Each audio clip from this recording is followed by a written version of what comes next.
Hi and welcome to this video, my coverage of the World Championship 2013 in Chennai, India, between reigning World Chess Champion Vishy Anand and the challenger Magnus Carlsen, who has the highest ever recorded rating in history. And well, the first round was quite interesting because Carlsen got the white pieces. And it was interesting to see which move he plays, because he's a universal player. He plays first e4, first d4, c4, first knight f3. So it's quite interesting which block he chooses, and also which reply Anand has, because it's certainly very, very difficult to prepare for an opponent who's so universal, who plays all kind of positions, attacking chess, positional chess, who prefers endings, who just wants to keep the play ongoing. And yeah, it's quite interesting because we also have a match of generations.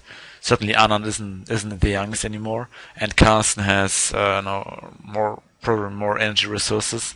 He's having workout. He probably tries to benefit from his youth, profit from this. And well, everyone expected, or the comments in the internet and on the web were quite similar. Everyone expected that Carlsen tries to play on to exhaust, simply to exhaust Anand. A similar strategy which Topalov used against Kramnik, simply trying to keep the game going and just try to exhaust him, so that the opponent cannot keep the same level of concentration as at the beginning of the match. So, well, I must say I wasn't particularly surprised. Of course, I made a list of some lines which he might play, especially for the first round, where both sides certainly exchange information about each other, what they are prepared, what positions they look for, what they're aiming for. And knight f3 is maybe the most flexible move. You can transpose to e4 openings partly, especially after c5. You have this Sicilian, for example. After d5, you can go for Reti systems. You can go for Queen's Gambit systems with d4. So let's just briefly show it. To c5, we have e4, so transposing to a Sicilian. After d5, we have c4 systems, for example, Reti, or as happened in the game, g3. We have, of course, also d4, after which, let's say, knight f6, c4, we have simple Queen's Gambit, probably Slav.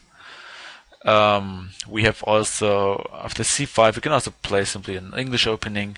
So it's extremely flexible. You have all types of positions, and well, you simply don't reveal your hands, because your opponent has. You must, try to imagine the situation in which he was. He had everything prepared for black, and he had to somehow structure his knowledge, because you cannot accumulate hundreds of, maybe thousands of variations and simply say, okay, I need line A, B, C, or whatever. You simply have to somehow organize all this knowledge in your mind. And trying to confuse your opponent with move order tricks is a common theme. And this, I would say, the line chosen by Magnus is quite fitting in that case. G3, G6 is very flexible. I mean, if white plays d4 sometimes, it might go to some kind of fianchetto Grünfeld Indian. So let's just show me, for example, because that's one of the lines I currently study. So something like this. Let's say maybe starting with c4, just for Queen's Gambit. And you might have, just as an example, you might have something like this going on. When we, I think, even reach the position from the game. So it's just a normal, Grünfeld fianchetto system. Okay, let's move on to the first games. And actually, something similar happened here. Knight f6, and maybe the first, certainly for the match, critical point.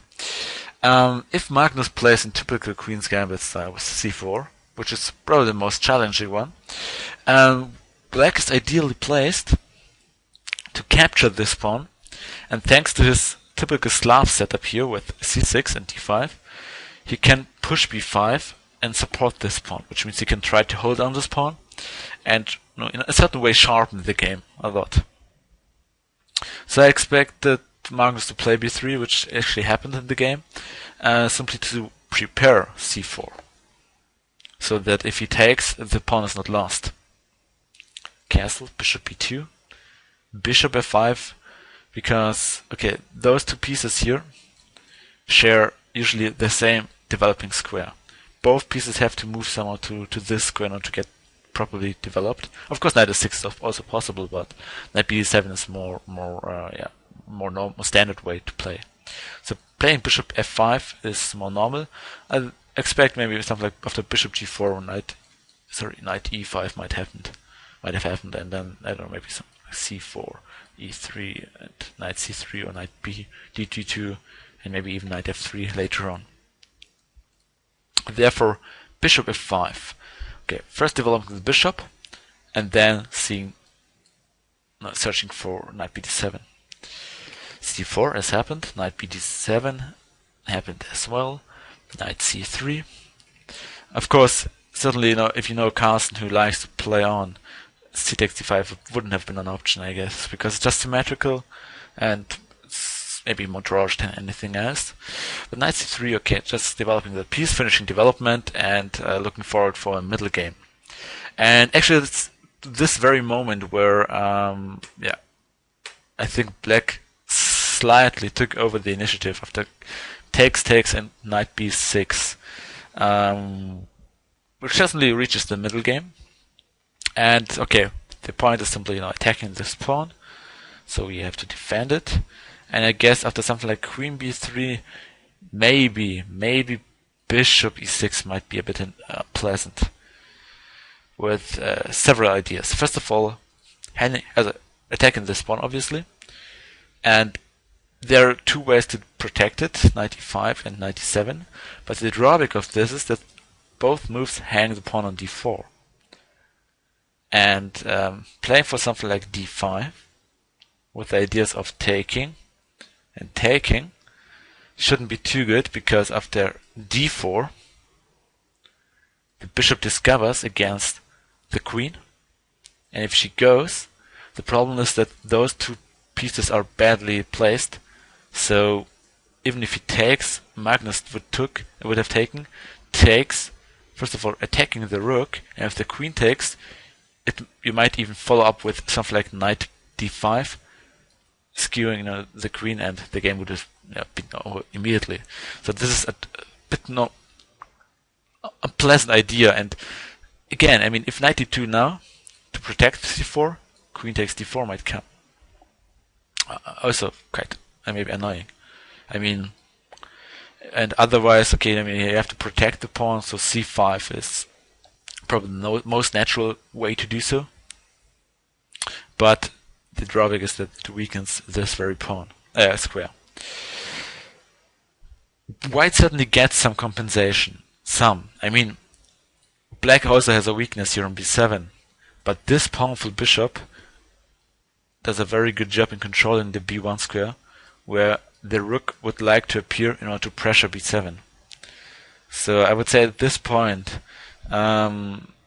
it's already a bit more comfortable for black. Everyone was expecting somehow knight d5, at least in the comments I read. But this isn't very good, because this knight isn't ideally placed. Much better was what happened in the game to play knight c4 in order to secure the other the d5 square for the knight. And now the bishop is hanging. I think Anand expected something like queen b3, as he said on a press conference. But if he takes, no, this allows knight e5. Maybe even simply rook b8. I think it's okay for black. I mean, after all, he can still play knight d5, take this knight, maybe even play something like bishop e6 to d5 to try to control this square, and later on, simply try to pressure the pawn on d4 by doubling or tripling on the d file. So bishop c1. knight d5. As I read in the comments, the engine suggests queen a5, which also looks unpleasant. I mean, the knight is attacked, and if the bishop goes there, you can always take this piece, and at least you have the bishop here in an open position where your opponent also has a weakness. I think it might be good for black here. I mean, bishop here certainly should count in a certain way. Okay, knight d5, and this is maybe the most critical position here in the game. Certainly, okay, if he takes there, c takes d5 is one option. After which, I mean, the bishop doesn't have many good squares. This knight is very powerful, controlling all those squares here.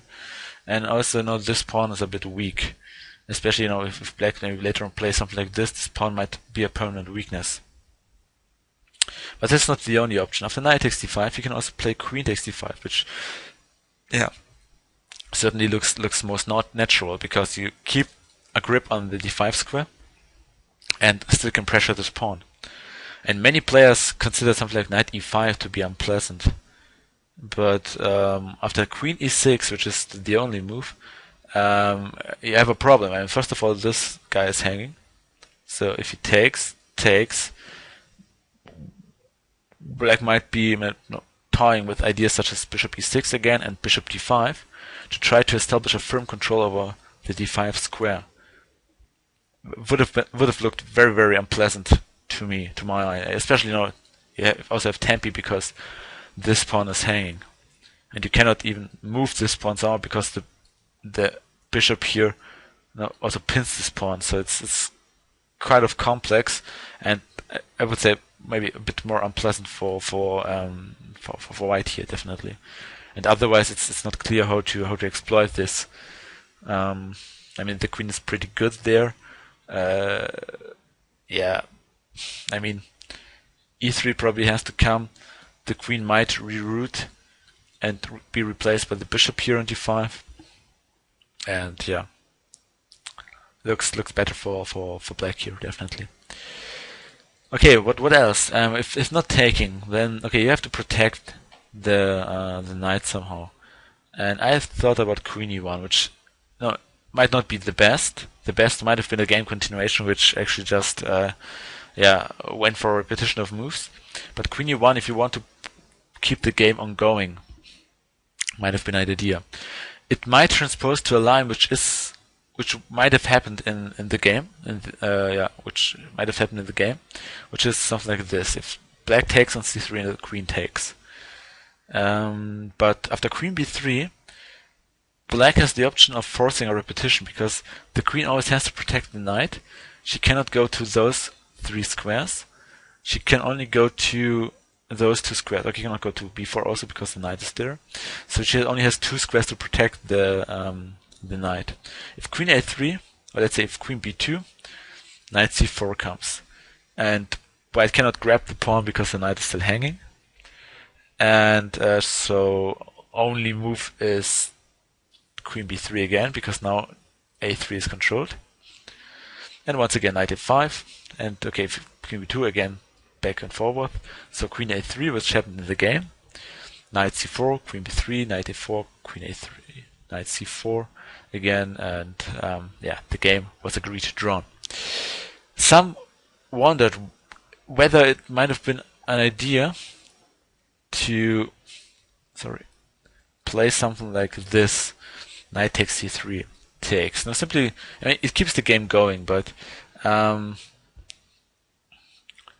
mean, something like this, maybe then bishop d2 might come. But also some players